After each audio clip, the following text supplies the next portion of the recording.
Right friends, welcome back to IBPS PO interview. This is live session number 2 and today we are going to deliberate some questions and answers, and we would like to have 2-3 more lectures, and we would like to cover whatever questions raised by you also, and here the questions have chosen by us. And the first question is, please explain the meaning of most favored nation. This most favored nation, this is in the news for some time, and in view of India-Pakistan relations, this came to the forefront. If the interviewer asks this question, you have to tell that this pertains to World Trade Organization. This World Trade Organization came into existence in 1995, and this looks at trade related issues among the countries. WTO looks at trade related issues among the countries, and this most favored nation status actually means non-discrimination among other members, and here it is not giving any special status. Basically, all the countries must have non-discriminatory access. So, most favored nation, if the interviewer asks, this pertains to World Trade Organization. World Trade Organization is the trade body looking at disputes among the countries, and the literal meaning of this is not giving any special status to any country, but giving non-discriminatory access. So, access to all the members must be without discrimination. Without discrimination means non-discriminatory. That is the meaning of most favored nation. Then Indus Water Treaty, this is in the news for quite some time, and this Indus Water Treaty is between India and Pakistan, basically for sharing the river waters of Indus, and here it was signed in 1960, and World Bank is also signatory. The then Prime Minister Jawaharlal Nehru, the then President of Pakistan Muhammad Ayub Khan were the signatories, and basically it looks at sharing of river waters, and here 3 western rivers, 3 eastern rivers, 3 western rivers. Majority of the waters are reserved for Pakistan. This is Indus, Jhelum, Chenab. These 3 majority of waters are reserved for Pakistan use, and India has got exclusive right over Ravi, Beas and Sutlej rivers. So, Ravi, Beas, Sutlej, these 3 can be used exclusively by India, and almost 80% of the waters of these 3 rivers are dedicated for Pakistan use. So, this is Indus Water Treaty, and this is in the news recently. That is why you can expect a question on this. If the interviewer asks you a question, you have to tell that it is a river sharing pact between India and Pakistan, and 3 western rivers are kept for Pakistani use substantially, and 3 eastern rivers are reserved for Indian use exclusively. So, this was signed in 1960. I hope this will be enough. Question is expected on goods and services tax. What is meant by goods and services tax, and what is GST Council? Who is the chairman of GST Council?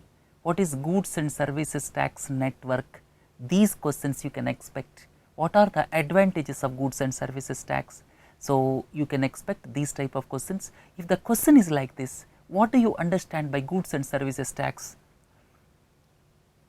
Goods and services tax, the meaning is eliminating number of indirect taxes.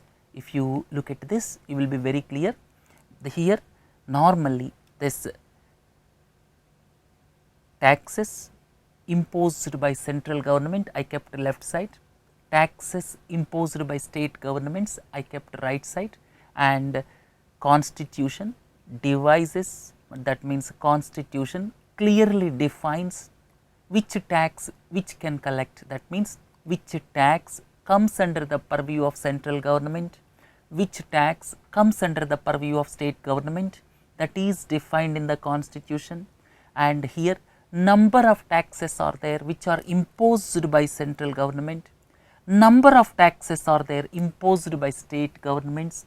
So, as number of indirect taxes, these are all indirect taxes, as number of indirect taxes are imposed by center as well as states, it is leading to the cascading effect. That means tax on tax, one tax is imposed by center, subsequently another tax is imposed by state. So, tax on tax is cascading effect. So, that is the biggest problem with the present day taxation system. Then second point is states have got different types of taxes, octroi tax, entry tax, value added tax, like that, and these taxes differ from one state to another. That is why when goods are being travelled from Chennai to Delhi, it has to cross number of check posts, and which is increasing the cost for the manufacturer and for the consumer. That is why to eliminate number of these indirect taxes, to eliminate these many indirect taxes, goods and services tax will come into existence from 1st July. This way you have to answer. So, what are the advantages? The next question. In the long run, GDP is expected to grow, and remaining advantages I have given here. It will be uniform seamless market. That means at checkposts nobody is going to stop. From one end of the country to other end of the country, that is a seamless traffic can move. So, goods and services tax basically eliminates number of indirect taxes, and because of which GDP is expected to grow and seamless movement of goods will be there from one end to other end of the country. And GST Council to decide about how much percentage should be tax. All these things will be decided by GST Council. GST Council is headed by the finance minister, and it has got representation from states as well as center. GST Council chairman is the finance minister. So, these things do not forget. And another aspect is GST Network. GST Network is also there. Basically, for implementation of this goods and services tax, this GST network is devised. I hope this is enough if interviewer asks you about goods and services tax, but this question is normally expected and this issue is very important. Please read all these things so that you will have clear idea. In this PPT, we have given present problems with the multiplicity of taxes. What are the present problems and what it going to eliminate? Next, what will be its advantages? These things should be clear in your mind so as to answer the question. Right, let us move on. Why Indian currency is called Fiat Currency? After demonetization, terms related to demonetization are making the news, and you should have clear idea about remonetization. What is remonetization? Remonetization means bringing back the currency into the system is remonetization. And fiat currency means the value of the currency is dependent on market dynamics. The value which you get from the market depends on the market dynamics, and it is not supported by any physical entity. If your 2000 rupee note fetches some gold behind it, then it cannot be fiat currency. Fiat currency means the value of the currency is decided based on the market price, and here it is not supported by any underlying physical asset. If rupees 2000 note is there, if we go to market, we will get number of kgs of dal or wheat depending on the market price. So, that is why the concept of fiat currency is Indian currency is fiat currency. So, fiat currency is not supported or is not supported by any physical commodity like gold, and the value depends on the market dynamics. So, that is the answer which you have to give. Look at the next question. Explain the concept of devaluation of currency. Why governments undertake devaluation of currency? Here, devaluation of currency means deliberately government reducing the value of currency. That means at present it is 68 rupees per dollar. At present it is rupees 68 per dollar. If tomorrow government deliberately makes it rupees 80 per dollar, then it is a devaluation. It is not because of market forces, and these four terms are very important. Somebody may ask you a question about what is meant by devaluation. Devaluation means deliberately government reducing the value of currency. At present it is rupees 68 per dollar. If government makes it rupees 100 per dollar, this is a devaluation. Here government fixes the rate, and opposite of devaluation is revaluation, and appreciation depreciation, that is because of market forces. When because of market forces currency depreciates, the term to be used is depreciation, and the term to be used when the currency appreciates or the value of the currency increases is appreciation. So, depreciation, appreciation, you should have clear idea. And here because of market forces, because of the availability of dollars, the value may change. Because of demand for dollars, the value may change. And if the value reduces, depreciation, value of rupee increases, appreciation, that is due to market forces. But if government deliberately does it, then it is devaluation or revaluation. And let us come back to the question. If interviewer asks you, why governments undertake devaluation of currency? Governments normally undertake devaluation of currency to promote exports, and China is classic example where it is promoting exports with the devaluation of currency. So, devaluation of currency means deliberately undervaluing the currency, that means deliberately devaluing the currency, reducing the value of the currency so as to promote exports, right. Next question. What do you understand by interest subvention or interest subsidy? This is the normally expected question. Normally some questions you can expect. What is the meaning of interest subvention is one such question. And refinance, last week I discussed, refinance is another question which is normally expected. What do you understand by refinancing? And fund of funds also, last week I explained you. And here interest subvention is some subsidy is given by the government. Interest subsidy, that is farmer for crop loans up to rupees 3 lakhs, interest charged on farmers is just 7%.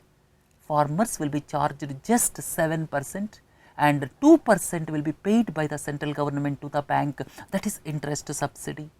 Then if farmer pays back in time, if the farmer pays back within the scheduled time, probably 1 year, then the central government will give additional subsidy of 3%. So, farmer has to pay only 4%, remaining 5%, 3 plus 2, 5% will be paid by the central government to the bank. This is interest subvention or interest subsidy, please understand. And interest equalization scheme is there. This is also same meaning, but it is basically for export sector. These things please do not forget, and these words are very, very important. What do you understand by foreign exchange, and how do we get foreign exchange? People may ask you about foreign exchange. I started with this because I would like to explain you about current account deficit, at the same time trade deficit, then balance of payments, what is capital account. These things I would like to explain you. And before going ahead, what do you understand by foreign exchange and why you are getting in dollars only, right? To understand foreign exchange, please look into this picture. When we are sending some goods to foreign country, when we are exporting, here shirts are exported to Kenya, When we are exporting some goods to foreign country, we get foreign exchange. Why we are getting only in dollars? Because dollars is one of the accepted mediums for international transactions. That is why we take in dollars, we pay in dollars. Why dollar is international currency? Because it is a stable currency accepted by several countries. It is a hard currency. Its value does not change quite often. That is why dollar became the international medium of exchange for exports and imports as well as foreign investments. So, this is very important. So, we get foreign exchange when we export goods. So, see here, this is export of goods. This is export of goods, some physical quantity. We are getting foreign exchange in dollars, and I answered your question. Why we are getting foreign exchange only in dollars? Because dollars is international medium of exchange. People do not take rupee. The medium is dollar. Similarly, look at this picture. TCS, Tata Consultancy Services, exported some software to America. Here, this is export of software. This is services, what we call exports in services, or you can say export of invisibles. Sometimes some interviewer may ask you, what do you understand by services? This is service, software is service. At the same time, somebody may ask you, what do you understand by invisibles? Invisibles are nothing but services, because you cannot see with the naked eye. So, invisibles are services. So, when services are exported to America, then you get foreign exchange. So, this is export of services. Previous case is export of goods. Through export of goods, export of services, we get foreign exchange, and through imports, we are importing iPhones. iPhones are manufactured by Apple company, which belongs to United States of America. When we import iPhones, we have to pay foreign exchange in dollars. We have to pay in dollars only. And similarly, if we import some software, then we have to pay in dollars. This is import of invisibles or import of services, please understand, right? So, this is all about foreign exchange. How do we get foreign exchange? Next question, what do you understand by investments? People talk about physical investment, financial investment. You should have clear idea about investment. Investment is nothing but an asset that is purchased. Somebody may ask you a question, the interviewer will ask you, what do you understand by investment? What is meant by physical investment? What is meant by financial investment? Physical investment, this is one example. Physical investment is a house or land. These type of things are physical investments. Financial investment means you purchased some shares, you purchased some bonds, you purchased some mutual funds, you invested in mutual funds. So, these are all financial investments. Physical investments, financial investments, both put together you can say investment. Basically, when you are investing in something, two things may happen. You will get regular income. Regular rent is regular income. At the same time, your asset may appreciate. You purchased it for rupees 50 lakh 3 years ago. Today it is 80 lakh. So, it is appreciation of asset. So, asset will give some income, regular income. At the same time, value will appreciate. So, this is physical investment. This is financial investment. You see, Reliance Industries, you purchased the shares. When you are purchasing shares, the share value may increase. That is appreciation of share. And at the same time, company may declare dividend. Please understand, dividend is declared by the companies, and when you are purchasing shares, you will get dividend if the company is in profits, right? So, dividend is the term associated with the share, please do not forget, and shares means it is giving ownership to you in Reliance Industries. If you are purchasing shares, that means you are purchasing part of the ownership from Reliance Industries. So, this is the share. Share will give you income, regular income when the company is in profits, which is known as a dividend. At the same time, appreciation of asset will be there. So, next one is the bonds. bonds, that means you invested in NTPC bonds, that you should not bother about whether NTPC is in losses or profits. Regularly at the agreed rate of interest you will get income.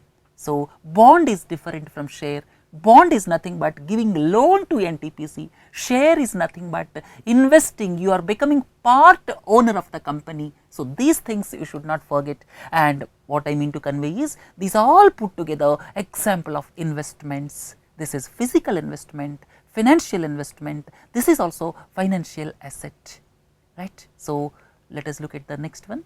What do you understand by current account deficit? This is the normally asked question. Trade deficit, current account deficit, then balance of payments, then capital account. So, these things you should have clear idea. Let us look at current account deficit. So, here there are 4 aspects, 1, 2, 3, 4. These 4 put together is current account. Please do not forget, I listed out 4 things. These 4 things put together is current account.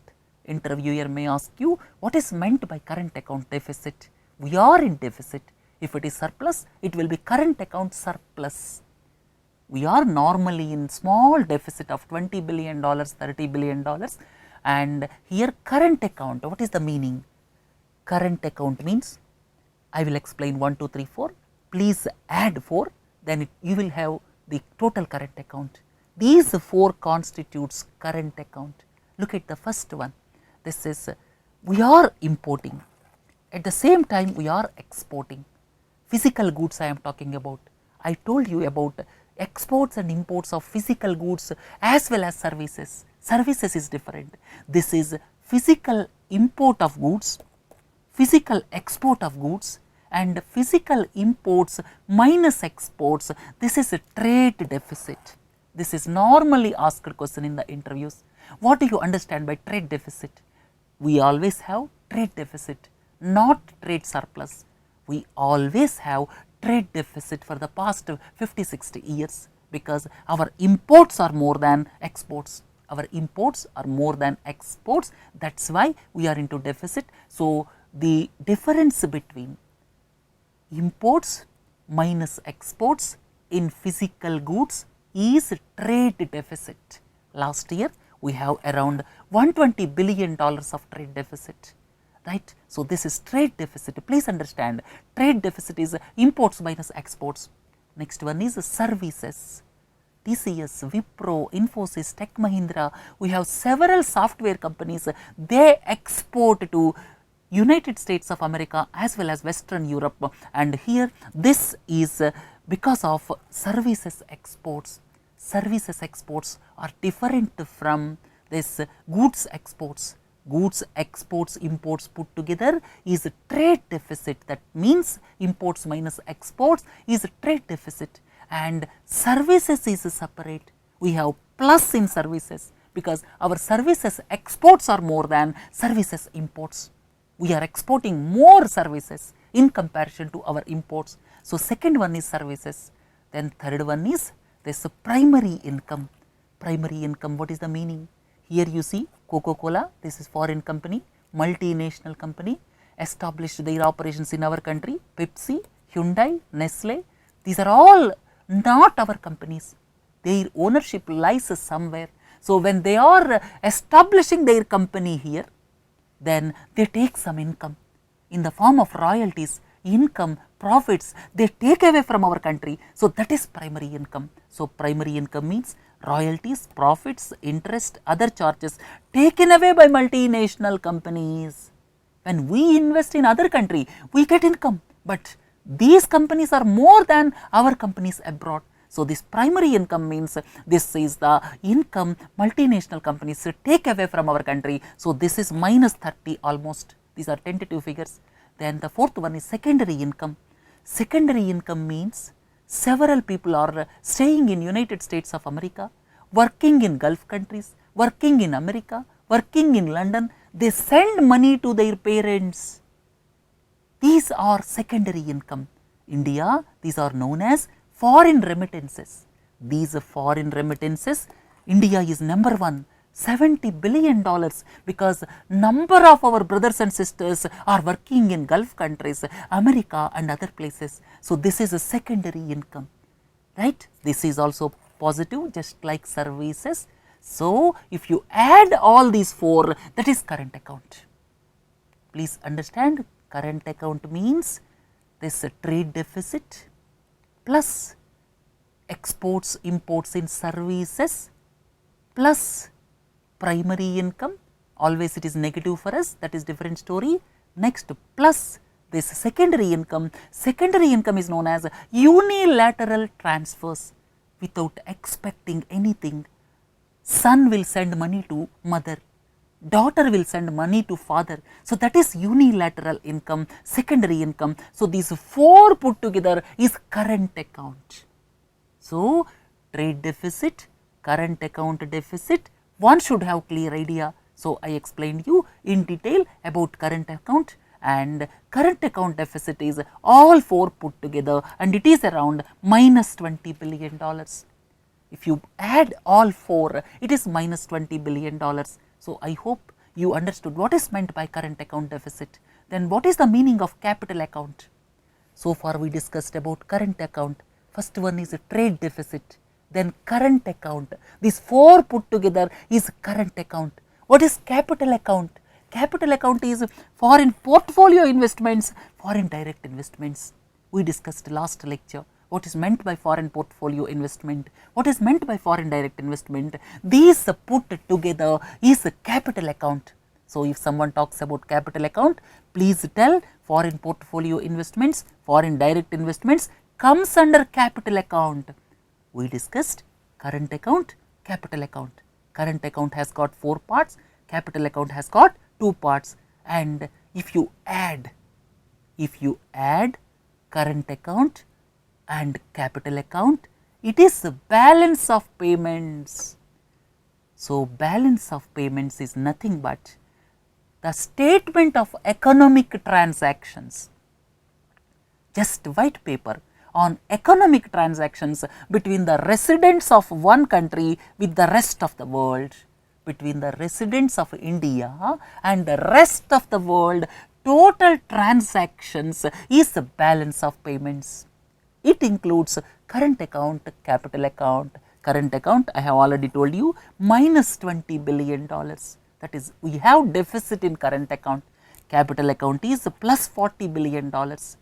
Why plus 40? Because we are getting lot of foreign portfolio investments, lot of foreign direct investments, and both put together it comes to around $40 billion, and if you add current account and capital account, it becomes balance of payments, right. I hope you understood the exact meaning of balance of payments, and I discussed why we accept payments only in currencies like dollar.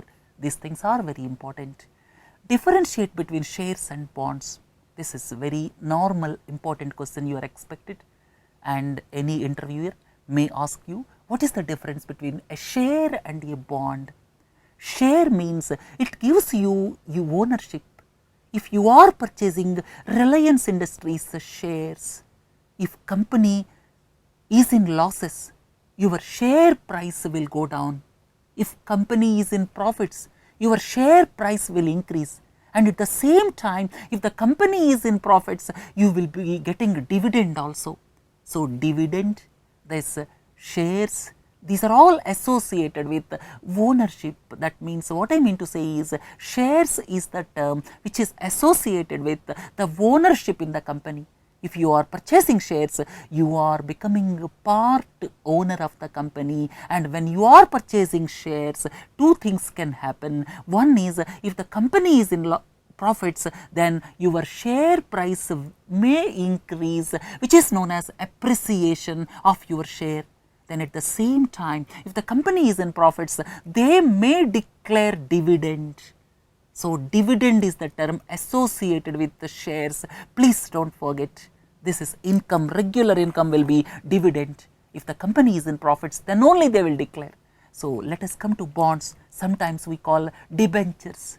Bonds are normally issued by public sector entities and with some security. when some security is there, but and at the same time these are issued by government or public sector enterprises, then normally we call bonds. And debentures means these are issued by private sector companies. Debentures we call normally issued by private sector companies, and these two terms are interchangeably used in our country, and either bonds or debentures, basically giving a loan to the company. We are giving a loan to the company, right? So, here you will be getting interest at agreed coupon rate. You will be getting interest at agreed coupon rate, and we are not bothered about profit or loss of the company. So, please differentiate between shares as well as bonds. You should have clear idea about shares and bonds. Next one is explain the difference between public sector and private sector. This is the normal question expected, and you should be in a position to answer. Public sector means it talks about basically public sector, private sector talks about ownership, public sector, government shareholding 51% or more, that is public sector. Government shareholding is 51% or more is public sector, and private sector means private shareholding is 51% or more, or you can say government is a minority shareholder, or government may not have any stake in private sector. So, private sector is predominantly owned by private entities, and public sector is predominantly owned by government entities. So, public sector, private sector talks about ownership. Please understand, this talks about ownership. Next one is differentiate between public limited and private limited. Public limited and private limited. This is the question which normally confuses you. Public sector, private sector talks about ownership. Public limited, private limited talks about the way whether public shareholding is allowed or not. If you and me are able to invest in some company, that is public shareholding. If public shareholding is allowed, that is public limited. If public shareholding is not allowed, private limited. It may be government, it may be private, whatever it is, but when public shareholding is not allowed, that is private limited. Here Bharatiya Reserve Bank Note Mudran Private Limited, this is owned by Reserve Bank of India. That means it is public sector, but private limited, because you and me cannot invest in Bharatiya Reserve Bank Note Mudran, and you and me can invest in BHEL. You can purchase shares of BHEL, you can purchase shares of NTPC, you can purchase shares of L&T. So, it is public limited and this is private limited. Look at the next question. What do you understand by globalization? This is the normal question expected. Globalization, please, I would like to explain with this. Here, these are the barriers. What is globalization? Globalization is free movement of goods with minor restrictions. Free movement of goods. Goods can come from America to India, America to China, India to China, like that. Free movement of goods, free movement of services, at the same time movement of investments, technology, people, with minimum hurdles, with minimum barriers is globalization. That means free movement of goods, services, investments, technology, people from one part of the globe to the other part of the globe, or you can say one part of the, or you can say one nation to other nation with minimum controls is globalization. And here liberalization means removing these barriers. Some barriers may be there, but removing these barriers is liberalization, and if the barrier is removed, it leads to globalization. Removing the barriers, we started removing the barriers in 1991, that is new economic policy. So, removing these type of barriers is the liberalization, and once these barriers are removed, it leads to globalization. And nowadays people are talking about protectionism. Please understand, somebody may ask you about protectionism also. Look at the next question. What do you understand by protectionism? I have just now explained. Liberalization means removing the barriers, removing the controls, removing the controls from the external sector for trade, for investments. Removing the controls is liberalization, because when the controls are removed, then free flow takes place, and that is globalization. What is protectionism? Again, imposing controls is protectionism. Previously, these barriers were removed. It led to globalization. Now people are talking about protectionism. If the interviewer asks you about protectionism, this is nothing but creating barriers for free trade, for investments from one country to other country. Creating barrier is protectionism. So nowadays Donald Trump is talking about protectionism. So interview, you can expect this question: what is meant by protectionism? That is creating barriers to prevent free flow of goods, services, investments, technology from one country to other country is protectionism. So with the protectionist tendencies, globalization will be affected. That means protectionism is opposite of globalization, you can say, right? Look into the next one. What do you understand by post-truth? This is the normally expected question, because in newspapers we often come across this post-truth. Post-truth is decisions based on emotions and personal beliefs. Decisions, when the decisions are based on emotions than objective facts. When the decisions are based on emotions other than objective facts, fact may be reality, may be something else, but people are going by emotions, that is post-truth. And recently Brexit of 2016 as well as Donald Trump victory are considered to be partly due to the post-truth, because decisions were based on emotions but not based on objective facts. So post-truth meaning you should be in a position to explain why South China Sea is contentious. This is the last question for today. Why South China Sea is contentious?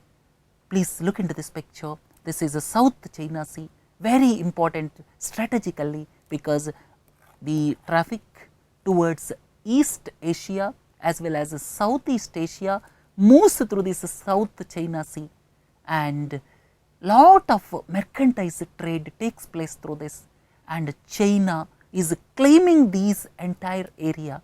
China is claiming this entire area, and it is reclaiming islands also by claiming area up to, this is 9 dashed line.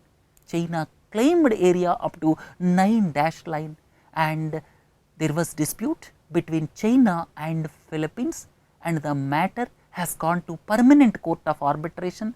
Permanent Court of Arbitration ruled in favor of Philippines, but China is not listening to the verdict of Permanent Court of Arbitration, and this is important strategically. And China is claiming, in addition to China, these areas are claimed by 5 countries. China is claiming almost entirely, and 5 Asian claimants are there for part of the waters, that is Vietnam, Philippines, then Malaysia, Brunei and Taiwan. So these countries are claiming, and recent Permanent Court of Arbitration ruled against China, but China is not bothering, right? So friends, this is today's lecture, and some more questions and your questions we are going to deliberate in the coming lectures. We would like to do either 4 or 5 interview sessions, and today let us conclude English session, interview session, and at 9 o'clock we will have Hindi session, and we will meet once again after 2-3 days. Prepare well, and at the same time listen to it 1 or 2 times, and if you have any doubt, please clarify the doubt from your friends, and if you still have doubt, please message us, please email us at banking@learningspace.in, as well as the other one is this, you just send us at banking@learningspace.in, and we would like to answer those queries in future lectures. Right friends, good night to one and all.